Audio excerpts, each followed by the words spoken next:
Please welcome Chairman of the Economic Club of Washington, D.C. Everybody please take their seats. Okay, thank you.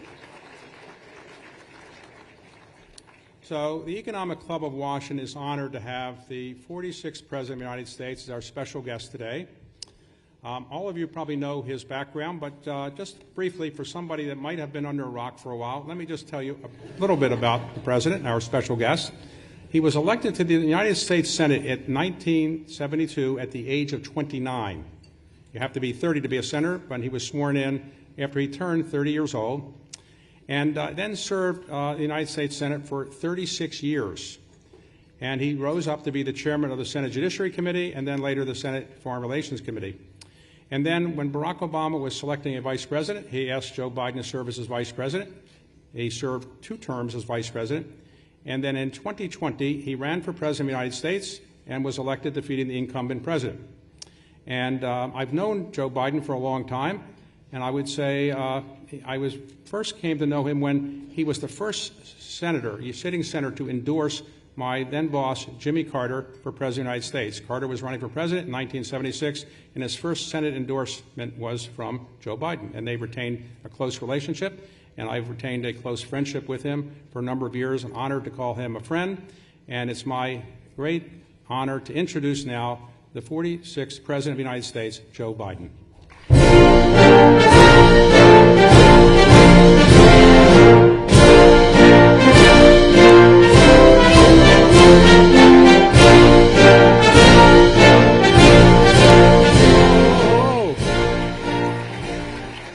Thank you, David. In my household, we refer to David as the Washington Monument. He's been a friend a long time. And not only thank you for the introduction, David, but thank you for your friendship. And thank you all for being here and allowing me to be here. Yesterday was an important day for the country, in my view. 2.5 years after the Federal Reserve began raising interest rates, it announced that it would begin lowering interest rates. I think it's good news for consumers, and it means the cost of buying a home, a car, and so much more will be going down. And it's good news, in my view, for the overall economy, because lower borrowing costs will support economic growth. And it's an important signal from the Federal Reserve to the nation that after repeated interest hikes to cool down inflation, inflation has come back down, and the Fed has switched to lowering rates to keep the country growing, the economy growing. At its peak, as you all know, inflation was 9.1% in the United States. Today, it is much closer to 2%. It doesn't mean our work is done. Far from it. Far from it. No one should confuse why I'm here. I'm not here to take a victory lap. I'm not here to say a job well done. I'm not here to say we don't have a hell of a lot more work to do. We do have more work to do. But what I am here to speak about is how far we come, how we got here, and most importantly, the foundation that I believe built for a more prosperous and equitable future in America. So let's be clear. The Fed lowering interest rates isn't a declaration of victory. It's a declaration of progress. It's a signal we've entered a new phase of our economy and our recovery. You know, I believe in the importance for the country to recognize this progress because if we don't, the progress we made will remain locked in the fear of negative mindset that dominated our economic outlook since the pandemic began. Instead of seeing the immense opportunities in front of us right now, this is a moment, in my view, for business to feel greater confidence, to invest higher, and to expand.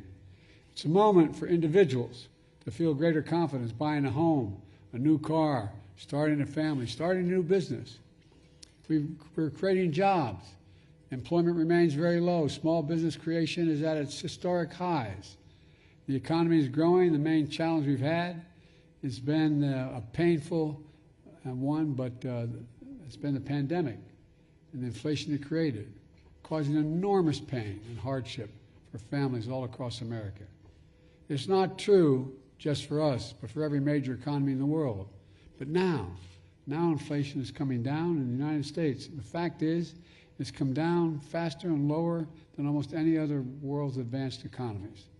So now instead of looking at interest rates increases, interest rates are going to be coming down, and they're expected to go down further. And that's a good place for us to be. Now,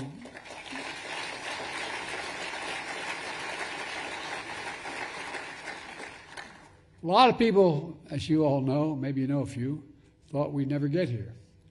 When Kamala and I came to office, 3,000 people a day were dying of COVID, 3,000 a day. Millions of Americans had lost their jobs, their businesses, and the global economy was in a tailspin. 4 years ago, we inherited the worst pandemic in a century, the worst economic crisis since the Great Depression. In fact, my predecessor was one of just two presidents in American history who left office with fewer jobs than the day he came to office. The other, Herbert Hoover. When I came to office, there was no real plan in place, no plan to deal with the pandemic, no plan to get the economy back on its feet, nothing, virtually nothing. In fact, the nonpartisan Congressional Budget Office predicted we wouldn't see a full recovery until well after the end of my first term in office. But I refused to accept that, like many of you refused to accept it. I came to office determined not only to deliver immediate economic relief for the American people, but to transform the way our economy works over the long term, to write a new economic playbook, grow the economy from the middle out and the bottom up, not just the top down, put workers first, support unions to make sure workers have a bargaining clout they need to get a fair price to grow that pie. And after all, it's the productivity, they're the productivity baked into that pie, in my view. Leave no one behind. Foster fair competition. Invest in all of America and in all Americans. When we do things for the poor and they have a ladder up, the middle class does very well and the wealthy continue to do very well. We all do well, and we are doing well. Working families and the middle class are the center of the strong, equitable, and sustainable recovery. Here are the keys from the new playbook, in my view. Within the first 2 months in office, I signed the American Rescue Plan, one of the most significant economic recovery packages in our history. Not a single person on the other team, Republicans, voted for it. It delivered shots in the arm for vaccines to vaccinate the nation in one of the most sophisticated logistical operations in American history. I found it incredibly difficult to plan that. Without protecting our nation from COVID, our economic recovery would never have taken off. It also delivered immediate economic relief for those who needed it the most. An individual earning less than $75,000 a year received a $1,400 check. So a family of 5 earning less than $150,000 a year could receive as much as $7,000. And by the way, middle-class families like the one I grew up in, many of you grew up in, that is a game changer. That saved people's sense of being. It also prevented a wave of evictions, bankruptcies, and delinquencies and defaults that the previous crises weakened the recovery and left working families permanently further behind. I was determined to avoid what Secretary Yellen called the economic scarring that hurt so many Americans and left them behind in the past. We delivered essential funding to states and local governments to keep essential services moving, to keep teachers and first responders on the job, to keep small businesses open, and to build more housing. We also expanded the child tax credit to cut child poverty in half.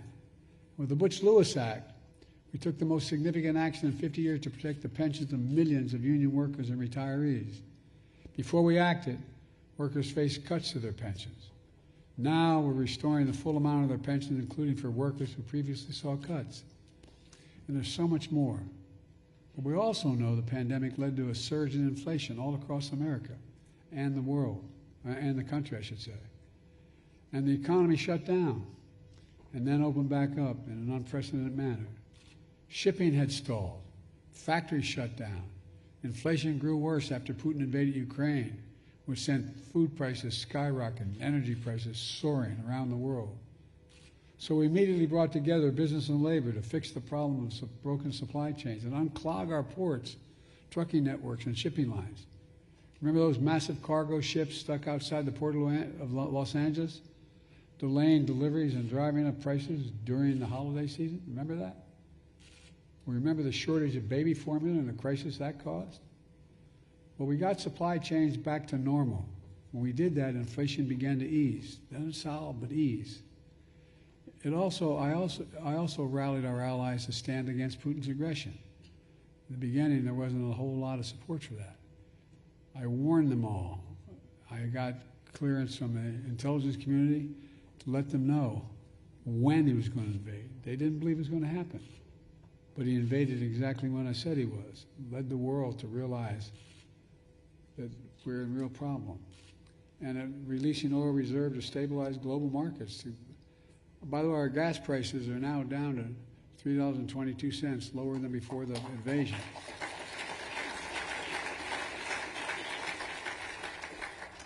And $3, below $3 a gallon in 14 states, including Delaware.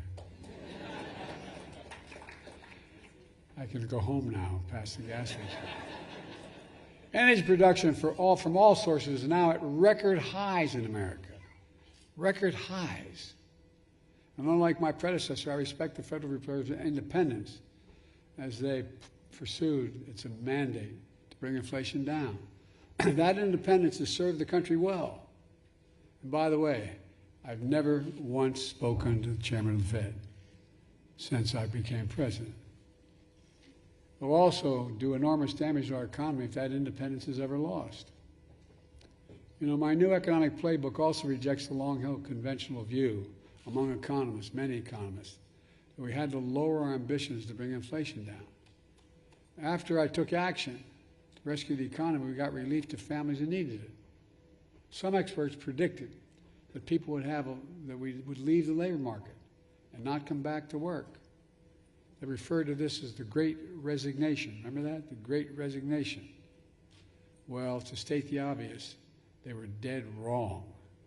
We now have the highest working age employment in decades.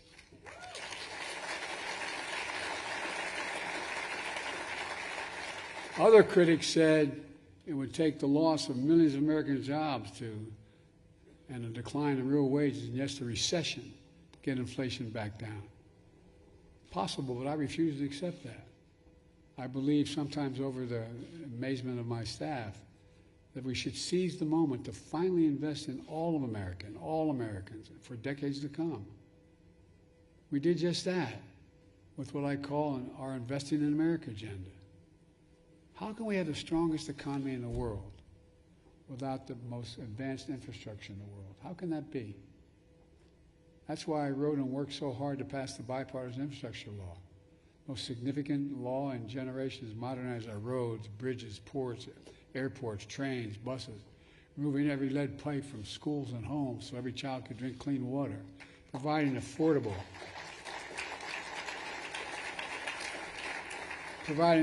high-speed internet for every American, no matter where they live, not unlike what Franklin Roosevelt did. Remember what he did? You don't remember, you weren't around. Nor, by the way, I wouldn't. I'm old, but I wasn't there either. But he decided that rural America had to have access to electricity. The internet is as critical as electricity was during his period. I remember saying that to my younger staff, and they looked at me, well, what are you talking about? But look, we're growing our economy. Got more to do. We're improving our quality of life. We're literally building a better America because of all of you. In fact, Buy American has been the law of the land since the 1930s. And I have to admit to you, Congressman Carper, my buddy, I didn't realize that when they wrote the law in 33 about unions organizing, they also had a provision in there. Any money, it says any money the president is sent from the Congress to invest in an investment in America should use American workers and use American products. Past administrations, including my predecessor, failed to buy American. Not anymore. Kamala and I are making sure the federal projects building American roads, bridges, highways, and so much more beyond that, like aircraft carriers and tanks, they'll be made with American products, built by American workers, creating good paid American jobs. How can we be the strongest nation in the world without leading the world in science and technology? I mean, think about it. We walked away for a long while investing in science and technology as a government. During the pandemic, American people learned about supply chains. You know, I remember going home saying the supply chain, and my family, the supply chain. What the hell's a supply chain? No, but I'm serious. Think about it. It became common knowledge what we're talking about to the average American. And the shortage of semiconductors, those little tiny computer chips, smaller than the tip of your finger, that power everyday lives, from smartphones to automobiles to dishwashers to advanced weapon systems and so much more. Think about it, it takes over 3,000 chips to build an automobile. Remember the crisis when you didn't have access to them in the automobile industry? And by the way, we invented those chips here in America. And we still design the most sophisticated chips in the world. But over time, my predecessors thought it was better to manufacture those chips overseas because labor was cheaper. That's why they went overseas. The result? When the pandemic shut down those chip factories overseas, the price of everything went up because we didn't have enough chips here in America. We learned the hard way that one of the best ways to strengthen our supply chain is to make sure the supply chain starts in America. Starts in America. And by the way, if I could hold in the back there, that's why I have great relations with our European friends. But this is one where they go, whoa. That's why I literally wrote and signed the Chips and Science Act to bring manufacturing back home and so much more. As a result, private companies from around the world are now investing tens of billions of dollars to build new chip factories right here in America, New York, Ohio, Arizona, all across the country. You know, it takes time to build these factories. Look, the number of construction workers is way up and they're making good salaries. Already creating tens of thousands of jobs in construction facilities. But the American public's going, well, where's all this going, Biden? Because they expected this to happen overnight. You got to build the factories first. When these factories are finally built, we'll have tens of thousands of jobs running those factories, so-called fabs. As you all know, this is one audience I want to explain to. These fabs are bigger than football fields. Creating jobs that are going to pay over $100,000 a year, and you don't need a college degree. And it's going to generate such economic growth with the one outside of Columbus, Ohio, 1,000 acres. I call it a field of dreams. The old playbook was to go abroad, the cheapest labor, export American jobs, import foreign products. Our new playbook is we export American products and create American jobs right here in America where they belong. But that's not all. I wrote and signed the law, the Inflation Reduction Act, the most significant climate law ever, anywhere in the history of the world. When I say I wrote, I actually did write some of this, my daughter would say, with my own paw. Skeptics told me we couldn't get it done, remember? We couldn't get this done. There was no possibility of this. There wasn't a consensus. And if we did it, it would be too late and too little. But we did it with your help. $369 billion for climate and clean energy. More than ever happened in the history of the world. Not a single one of the opposition, Republican friends, voted for it. It took Vice President Harris to cast a tie-breaking vote in the Senate. The Inflation Reduction Act. It's going to help cut carbon emissions in half by 2030. We're well on the way, including, well, I won't go into it all, and creating hundreds of thousands of good-paying, clean energy jobs for American workers. They set up a climate corps, just like the Peace Corps. It's going to, you watch what happens with that. Lower energy costs for families with tax credits, to install rooftop solar and efficient energy appliances, to weatherize your windows and doors with high-tech insulation, more efficient heating and cooling systems, get a tax credit for doing it and grow employment and grow the economy, and so much more. And again, many of you are doing it. You're the ones doing it. Are creating these good-paying jobs. The Inflation Reduction Act also focused on lowering costs for prescription drugs. There was a law in America that I fought like hell as a senator, and a lot of others did for a long, long time, to change the law. The only agency that could not negotiate prices was Medicare. For years, many other members of Congress fought for decades to change that and give Medicare the power to negotiate lower drug prices, like the VA. was able to negotiate drug prices for veterans. Well, with the Inflation Reduction Act, we finally beat Big Pharma. And we finally gave Medicare the power to negotiate lower prescription drug prices. And now, millions of seniors have diabetes, as one example. But now, instead of paying up to $400 a month for that insulin, for their diabetes, they're only paying $35 a month. $35. And they're still making a hell of a profit, by the way. You know how much it costs to make that insulin? $10. T-E-N dollars. $10. Package the whole thing and get up to $13. By the way, if I had Air Force One sitting out there, I could get you in a plane and take you anywhere in the world, any major capital. Whatever prescription you have, I can get it for you cheaper in Toronto, London, Berlin, Rome, anywhere around the world. But it's just beginning.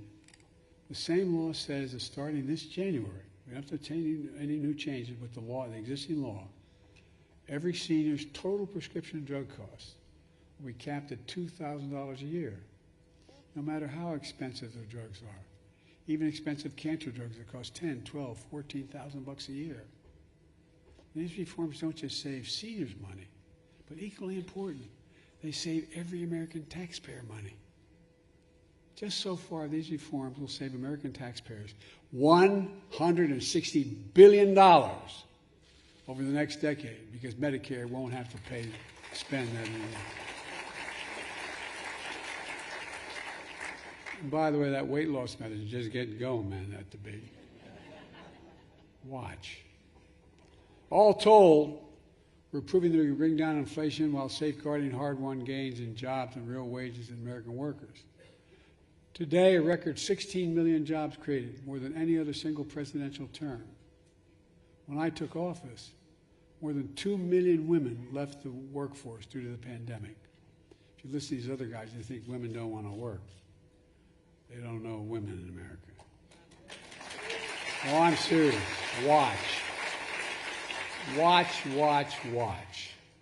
And speaking of watches, on my watch, we reversed the loss. We actually increased the number of women working by an additional 2 million women in the workforce. And by the way, we have the highest share of working-age women on jobs since 1948. And we started to keep track that back then. With wages up, incomes up for women workers, we've always believed women should be paid equally for equal work, and there's not a single damn job a woman can't do that a man can do, including being President of the United States of America.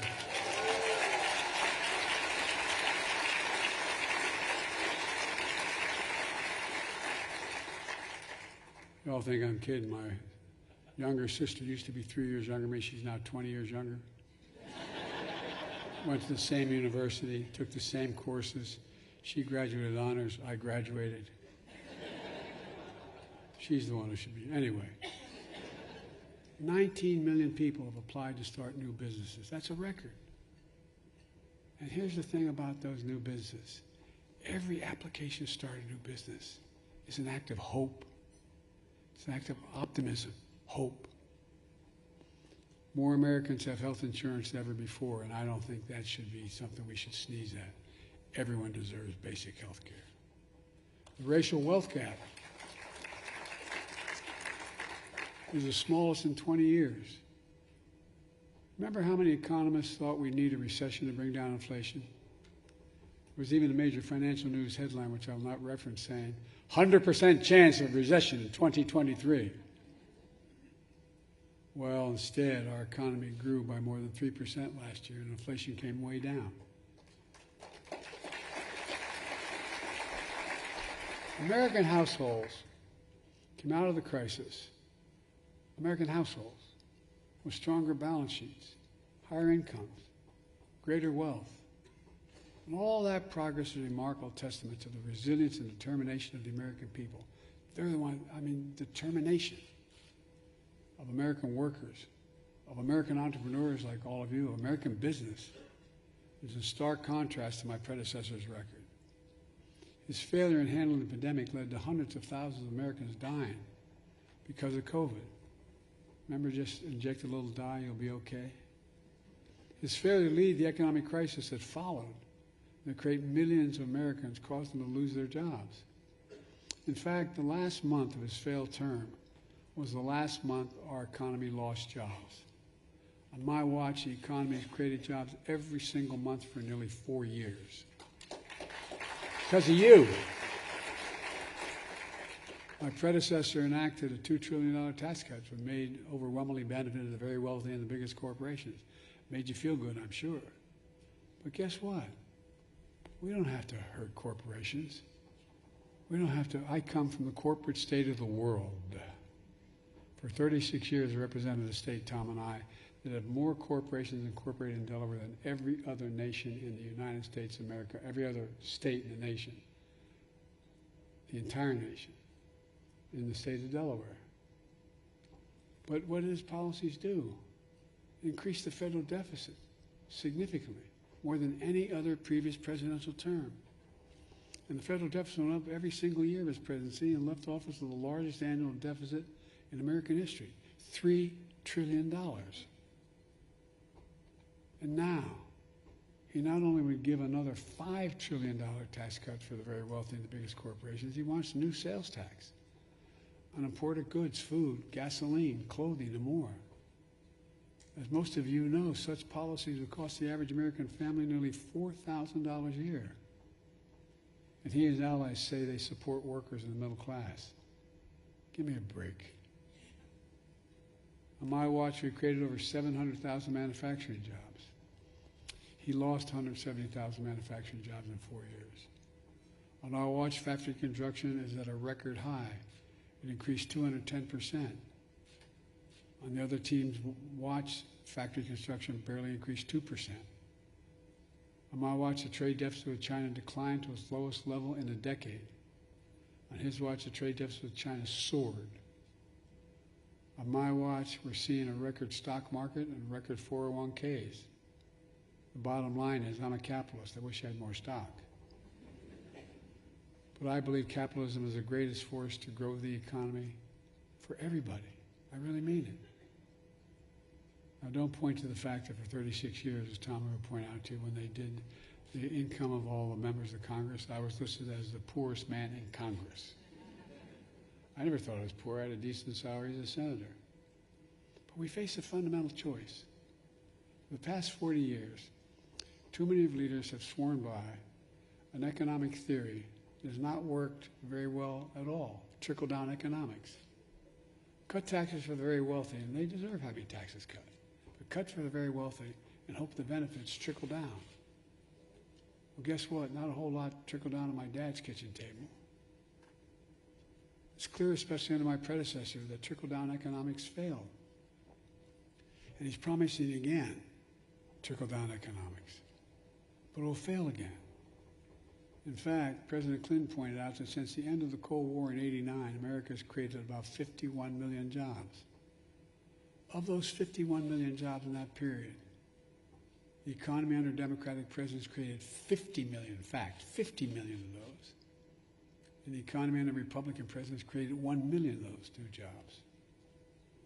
Folks, I've laid out a better choice, in my view, to grow the economy, from the middle out and the bottom up. I promised to be a president of all Americans, whether they voted for me or not. And I kept that promise, making a lot of Democrats very angry because studies show that I signed the laws I signed actually delivered more benefits to red states than the blue states. That's a fact. More went to Republican states than the Democratic states. It may not have been good politics, but I believe it's good for the country. And I kept my promise. Today, we're better positioned than any nation in the world to truly win the economic competition of the 21st century, in my view. There's so much more we can do.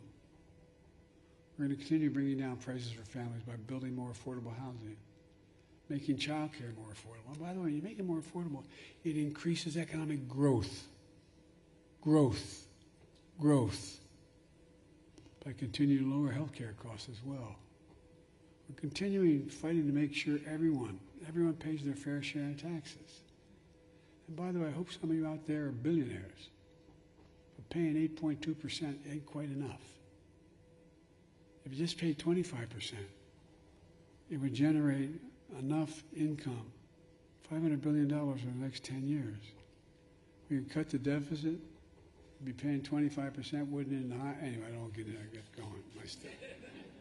But my point is, that includes the story. They extended the child care tax credit to cut child poverty in half. We're determined to lower prescription drug costs, not just for seniors, but for everyone. Helping the federal budget and household budgets, and so much more. I'm sorry to go on so long. Let me close with this. Early in my term, I traveled, to the skepticism of some of my own team and many of the Democrats, to South Korea to meet with President Xi and President Hu in South Korea and the CEO of Samsung. They were manufacturing a significant portion of the chips in the world. I sat with them and encouraged both of them to invest in America. And they agreed. What surprised me when I asked the CEO of Samsung why he was prepared to invest billions of dollars to build chip factories in the United States, they mentioned two reasons. Because of our workforce, which I know we have the best workers in the world, and second, they said we have the safest, most secure nation in the world in which to invest. And now, as I stand here in front of some of the most significant business leaders, successful business leaders in the country, we also know we have the best research universities in the world, the best in the world. We have the most dynamic capitalist system in the world. And here's what we can't take for granted. We have stability because we have a rule of law. Our democracy is unparalleled. I know I talk a lot about democracy for the first time around, but it's really under stress. For real. We can never lose the democratic principles. American business or economic dynamism can't succeed, in my view, without stability and security that makes us the envy of the world, and we are. 4 years ago, we've gone from a historic crisis to greater progress than any of us thought possible. We did it with a new playbook based on one of the most oldest truths of our nation. Believe in America. Invest in America. That's the truth. Give the American people half a chance. They have never, ever, ever, ever, ever let the country down. Give them a full chance and watch them lift us up to endless possibilities. That's what I see in this room. Incredible, I really mean this, and I'm not trying to be solicitous. Incredible business leaders, innovators, who embody that sense of possibilities. I spent more time with Xi Jinping than any world leader has. Over 90 hours with him alone. Traveled 17,000 miles in the United States and China. We were in the Tibetan Plateau, and he looked at me and said, "Can you define America for me?" By the way, I gave all my notes in, so they have this. And I said, "Yeah, I can define America in one word, and I mean this from the bottom of my heart. I mean this from the bottom of my heart. Possibilities. We're a nation of possibilities. We think big. We believe big. We sometimes fail, but we think big. I'm never more optimistic about America's future. Just as remember who the hell we are and how far we've come together. We're the United States of America. And there's nothing, virtually nothing, we cannot do when we act together. So keep it up, folks. We need you badly. God bless you all, and may God protect our troops. Thank you.